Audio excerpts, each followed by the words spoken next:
caught up in my tea.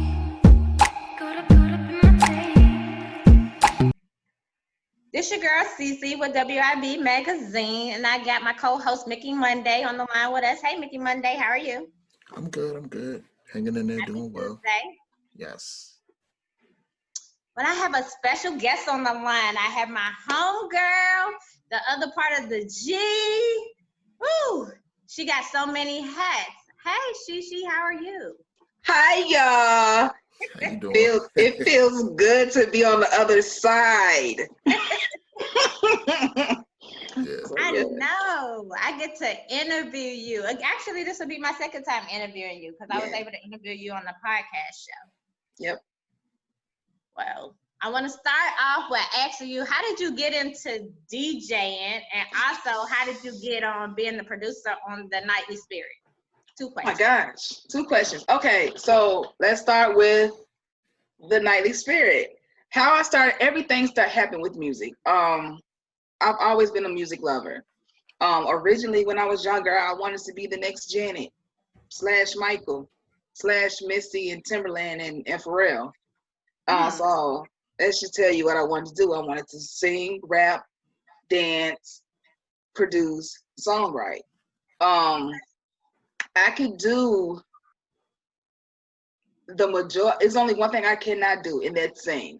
Not that I can't sing. I said, okay, the other ones are I can do though. So how I got into radio, it's pretty simple. My brother was having a game, and Hot 107.9 was there, and DJ Red Dread, he was there at my brother's game.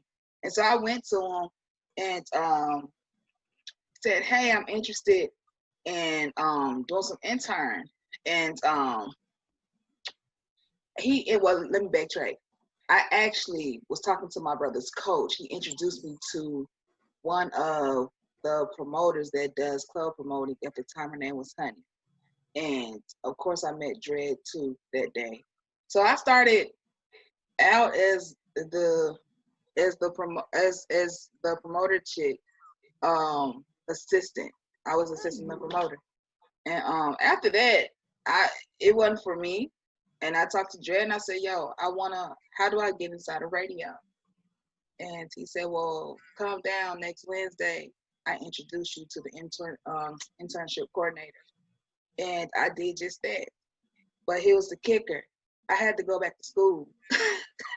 So at the time I just got my master's. So I did not want to go back to school. I did not. But I said for this, I go back to school. So that's what I did. I knew going to Georgia State. Did that for a year.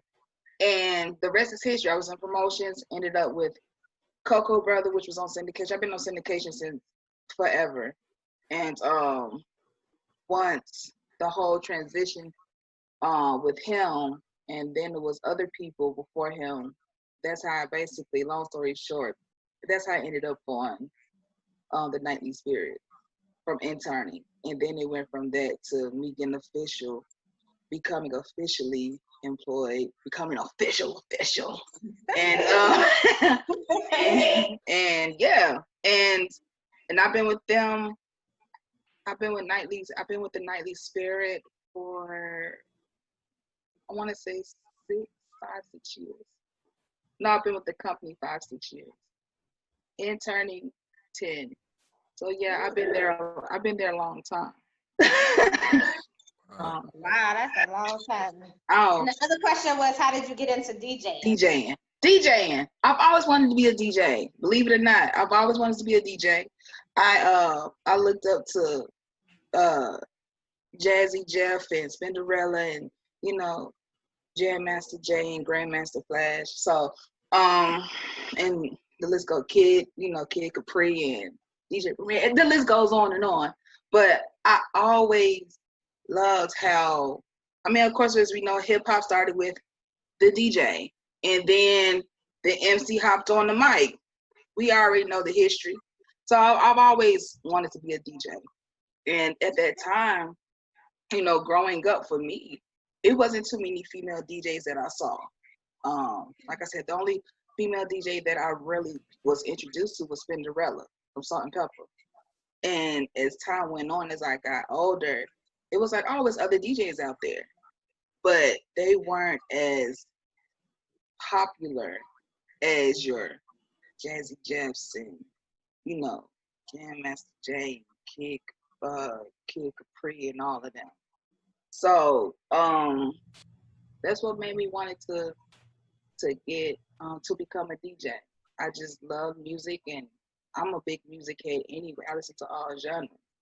So for me, getting into DJ was almost slick to being easy because I had to teach myself, but it was easy for me, which was a shocker because I thought it was going to be difficult. Okay. So kind of sticking with that mindset. If you were a music artist and you're saying that you're very eclectic and you have a different taste in music, who could you see yourself working with in the music industry? Gosh, definitely Missy. I would just like to work with her because just all around with producing to songwriting. I would love to work with her, but to work with other artists. JoJo. Okay. I would love to work with Kelly Rowland, June's Diary. Who else? It's crazy. I would love to work with Rihanna. I would love to work with. It's so many artists that I would love to work with. But if I had to have a top 5, JoJo, June's Diary, Kelly Rowland. It's another one I would like to work with. Ella May and her. Okay. Wow. That's actually some pretty good artists that you named. So I'm surprised. That is a diverse group there. But being a part of Radio 1 for as long as you have, right? And with Radio 1 being one of the, if not the biggest urban or like African American radio station companies in the US, which is actually like I'm located in DC, so it was actually founded in in Silver Spring. So what has your experience been like from the moment you interned there until now, being a Black woman, also, being a part of the music industry? What would you say your experience has been there so far? Interesting. Going in just like anybody else that would go into radio or the music industry period, the first thing they want to be is the artist. They want to be the star.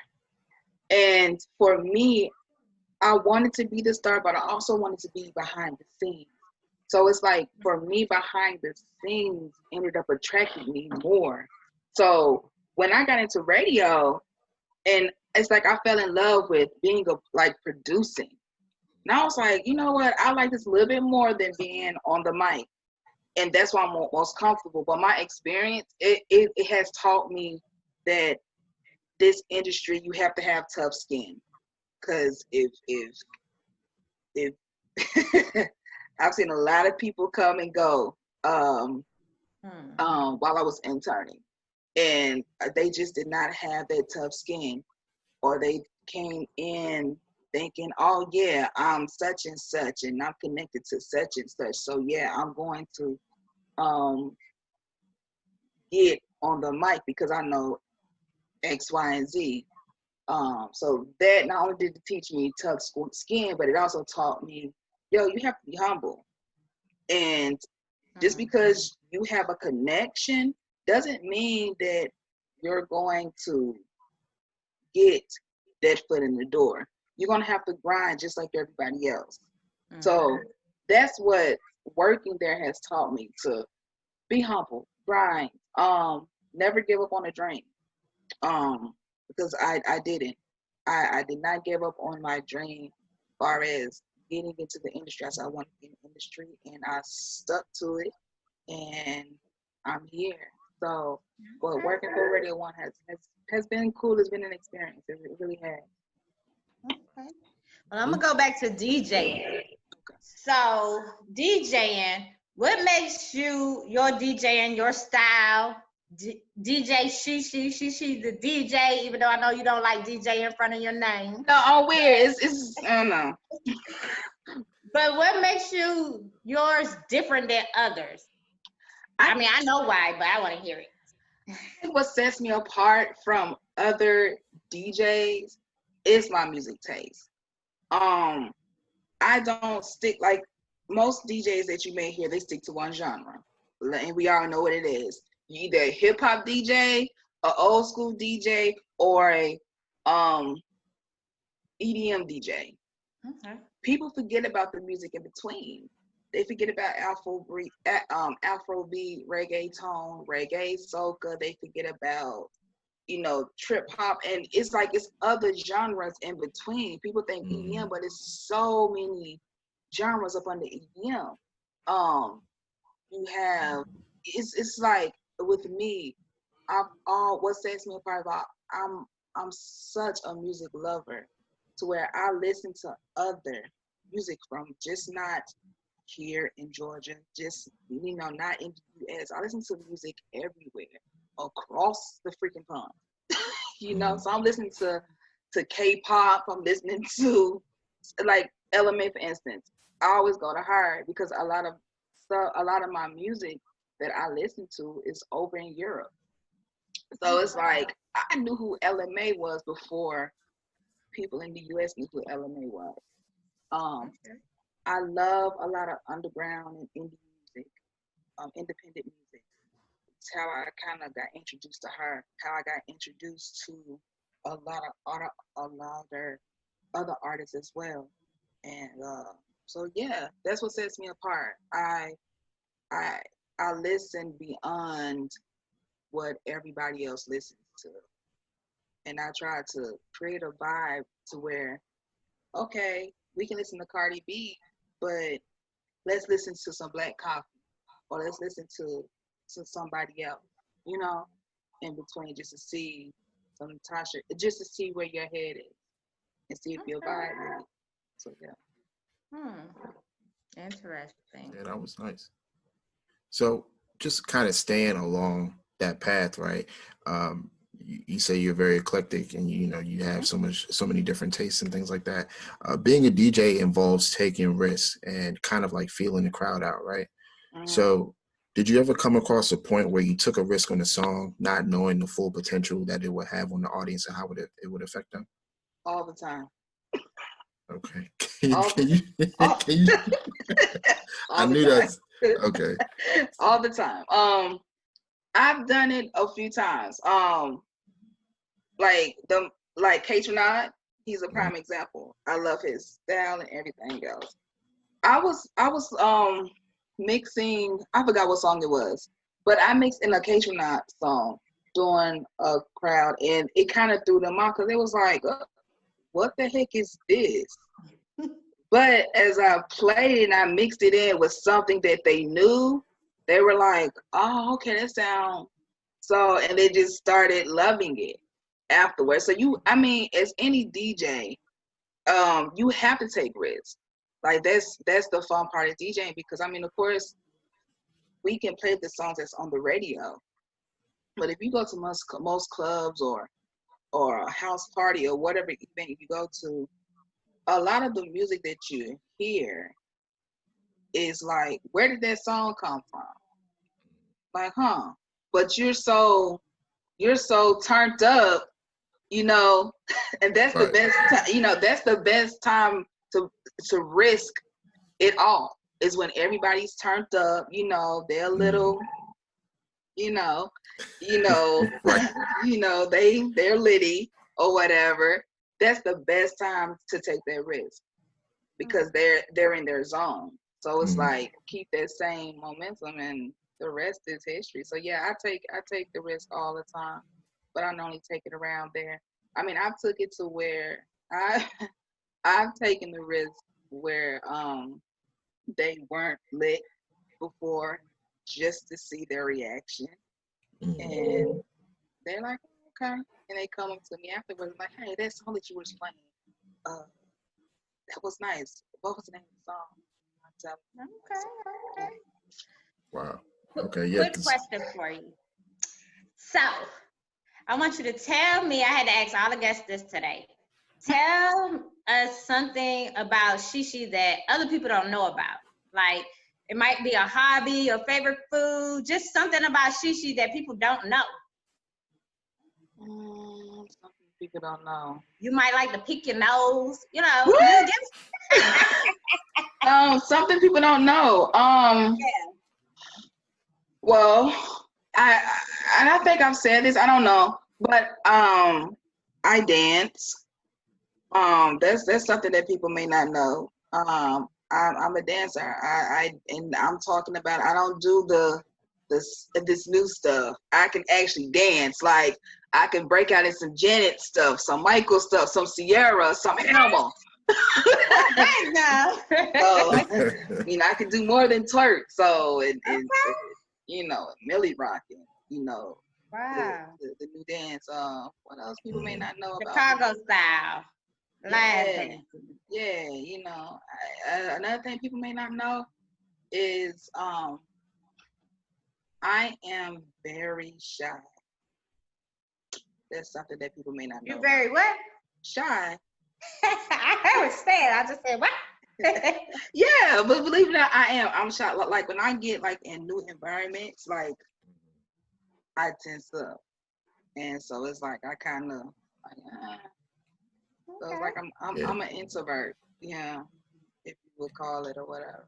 Right. You get there and you start observing your surroundings and yeah, checking all the exits. Yeah, that's me. Yeah, I'm the same way. Yeah, it's like I'm kind of like to myself until I get comfortable with it. And once I get comfortable, it's like, oh, okay, I loosen up a little bit. But yeah. Yeah, don't nobody know I pick my nose. What are we doing? What are we doing? I was just throwing it out there. What are we doing? Oh my goodness. Okay, so another. Go ahead, Mickey Monday. That's cool. I was just gonna say, since you two are together right here, and I have this question, I thought was a perfect time to ask it. What's a good or a phenomenal moment that you guys experience on the podcast show?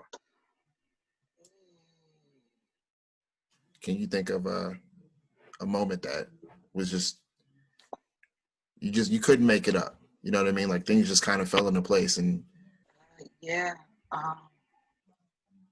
I think it's so hard to name because I think every time that we hop on the mic, it's something that's always mind blowing to us.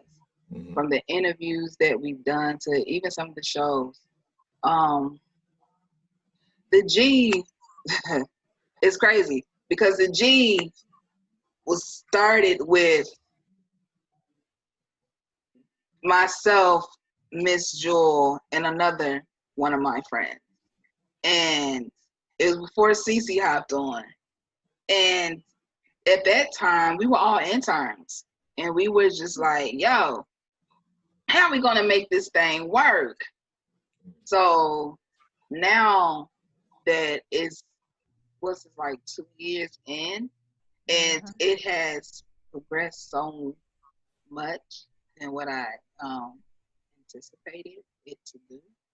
So honestly, I think every interview that we've done has been like a wow. I know we had Linnell, that was awesome. When we spoke with Kevin Ross, that was awesome. When we talked to a few other people, it's been like, okay. Because like Jaja, for instance, when we got introduced to her, like she wasn't even playing on the radio good yet. So be talking to her and now she's on the radio and blowing up, it's like, yo, I interviewed her. Wow. So yeah. Okay.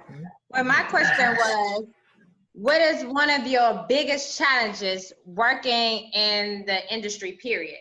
Oh my gosh. Biggest challenge working in the industry, being a woman in a male-dominated industry. That's normally the cliche answer, right? Honestly, a challenge for me has working in this industry is seriously like being in this industry, you have to grind so hard, and it's a constant grind and hustle. Even when you made it to the top, or you're in the middle, or even at the bottom, it's you still have to maintain your sanity, balance between your work life and your personal life, and definitely, like, you have to have your mind have to be right, because this industry will make you want to give up. You know, y'all, are either in the industry or close to it. So it's like sometimes you just want to just give up on this because it's so stressful and it's like a headache, and it's like, dang, this Instagram model is on a station or whatever, and I'm still trying to get my, it's like, what, I just quit, and it's like, but you can't quit because it's like, it's just not your time. Everything has its season, everything has its time. So it's just like right now, that wasn't your season. So I've had moments like that. And so it's like, I have to talk myself off the ledge and say, hey, you know what? Don't give up. This is something you worked hard for. So that's like been like the biggest challenge. But other than that, far as anything that's like hard with working in this male-dominated industry, hey, I don't even fret. It's like, yo, I don't even look at it like that. It's like, okay, I can do just as much as you, if not more than you. Mm-hmm. And I can do it better. Not trying to toot my own horn, but it is what it is. Yeah, it is what it is. Okay. Go ahead, Mickey Monday. Wow, that was a very, very beautiful answer. And the only reason why I said that is because that was one of my questions, was how, being a woman in a male-dominated industry, how do you persevere, and how do you get through that. So I'm glad that you said that, because I don't think a lot of people understand that in order for you to, even be in an environment like that, the first thing you have to do is you have to have that confidence, and you have to toot your horn sometimes, because, people smell fear and they use it. You know what I mean? It's a lot of people who are just so driven that they kind of lose focus on the humanity aspect of networking and relationship building. So, yeah. So I'm really glad that you put that answer out there for everyone to hear, because more people need to hear that. Oh yeah, and I think as women now, we're, at one point it was, hey, in which we're still doing, fight for, female equality and all that good stuff. But it's like, we as women, especially in Atlanta, let's be honest here, most women here are making more money than their spouses, their men.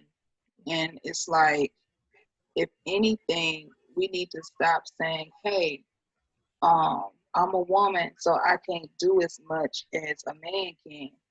That's a lie, because I come from a long line of women who have outdone men, and seeing them go into male-dominated, I just can't speak today, y'all, male-dominated industries, and see them like kill it. It's like, yeah. So I'm not like one of those people who's like, oh, I can't, they're not giving me the same respect as the guy. It's like, you ain't gotta give me, only thing I ask, you ain't gotta pat me on the back. The only thing I ask, you respect me, I respect you. Keep it moving. You don't have to like me. I don't care. You ain't gotta be my friend. I have enough. I come here to do one thing, and that's my job. So, no, that's right. Yeah, that's right. That's right. Well, we do have some trivia questions for you. I'm gonna let Mickey Monday start with the first one. Yes. So My trivia question isn't more, it's not really a trivia question per se, but it's to kind of get you thinking. And that is, what is the first album you owned and how did it help mold you into the person you are today? The first album I owned. The first album I owned was three of them actually. It was Okay. Janet, Missy, and LSG. LSG. Yeah, LSG, Levert, Sweat, and Gill. Yeah. I honestly think that album was for my mom. Because I gave it to her. I'm like, I don't want this album, but the Missy and Janet I keep. Listen to those two albums really made me want to get in the industry more. It's like I'm a Janet and Missy fan. Let's just put that out there. So, listen to how Missy flowed was totally different from anybody else. Her visuals, totally different from anybody else. I love Kim, I love Fox. But when I used to look at them, I was like, yo, I'm cute, but I don't wanna have to be just like Kim and Fox. But when I see Missy and I saw what she had on, it was like, yeah, that's me. So that, and of course, Janet is, what can you say about her? You know, she's the queen. So it's like, that name alone says it. So, those two albums really made me want to get in the industry more, really look into producing and songwriting. Because I've always written things. But it made me want to take that a little bit more seriously and understand lyrics more. So, Okay. Wow. Okay, well, Yeah. my trivia question is, if you had to have one of these three as your mentor for 24 hours, just to shadow them for one day, who would it be out of these three? DJ Spinderella, Jazzy Jeff, or Kid Capri? oh.